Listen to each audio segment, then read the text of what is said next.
Hey, it's Chris Kopf, and I want to talk to you about the Crested Butte real estate market and my 2019 Crested Butte real estate market report. If you haven't gotten a copy of this, you can go to my website, chriskopf.com, and I encourage you to go ahead and download the full version of this. It's about 14 pages, and I break the market down by property type and geographic location and by price point. So I think you're going to find a lot of really valuable information in the report, and it's something I spend quite a bit of time on so that I can help educate clients and prospective clients and people regarding what's happening in the market, both buyers and sellers. And I'd sort of look at the patterns and trends of what's going on. And so it was an interesting year in 2019. We actually had transactions down significantly.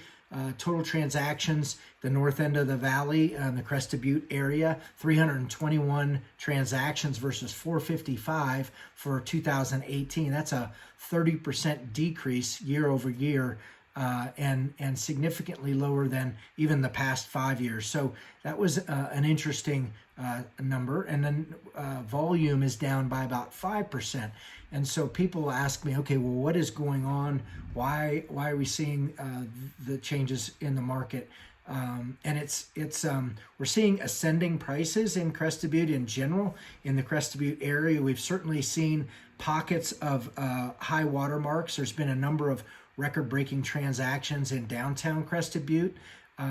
We've certainly seen downtown a number of homes, single-family homes that have sold, primarily newer homes on the fence lines that have been sold in the over $1,000 a square foot, even as high as $1,300, $1,400 a square foot. So for sure, record-breaking, very unique properties, and over in the $3-4 million range. So we're seeing a significant increase in price points in certain markets, but that doesn't mean the rest of downtown Crested Butte is seeing that same thing. We actually have quite a number of properties for sale in downtown, and so what's happening overall is I think the following. We saw the Vail acquisition in September of 2017, and then in 18, and then in the end of 2018 and in 2019, we saw a lot of asking prices that were above, which is normal in an ascending market, right? Asking prices are above selling prices, but there was a significant gap there. And I think a lot of buyers are sitting on the sidelines kind of waiting for the perfect property, or something that they believe is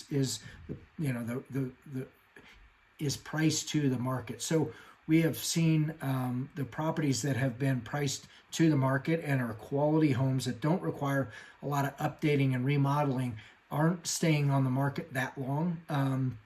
Properties that require quite a bit of project work, remodel or updating, the feedback of those homes that we're getting is there'd be a fair amount of work to be done, and a lot of buyers are skeptical regarding what that cost would be. And then number two, right now we have a really tight market as it relates to subcontractors, general contractors, and the timeline to get things done. So price points for remodel work or new construction have gone up, and then the timeline from which you start that project or that project would start until it would end may be extended as well, because just a lot of really busy on the design side, on the construction side, finish out. And so we have seen those factors enter into the real estate market as well, because it used to be people would say, oh yeah, I can do a remodel on that kitchen, or I could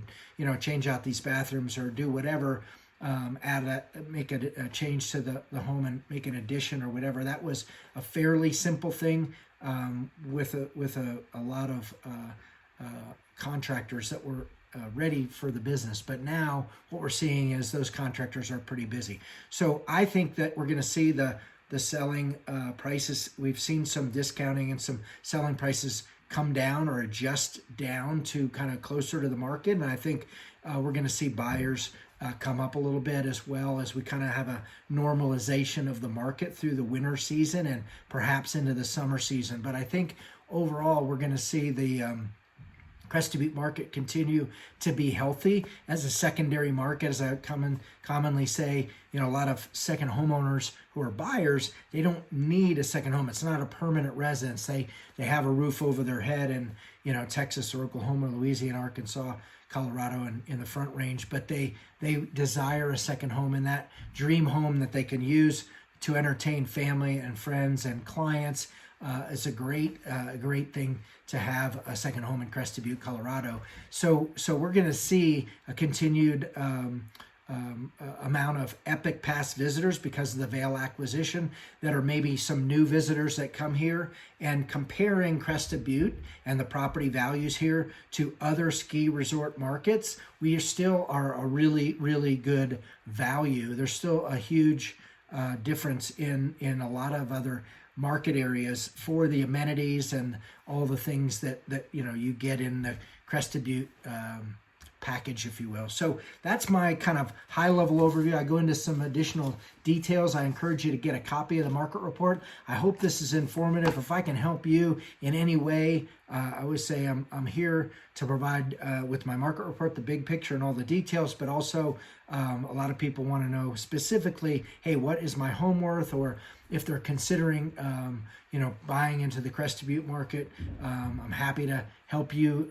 to make that transition and investigate what properties are out there that might fit your criteria, your dream home, if you will. And I appreciate the opportunity to earn your business. And give me a call. Have an awesome day.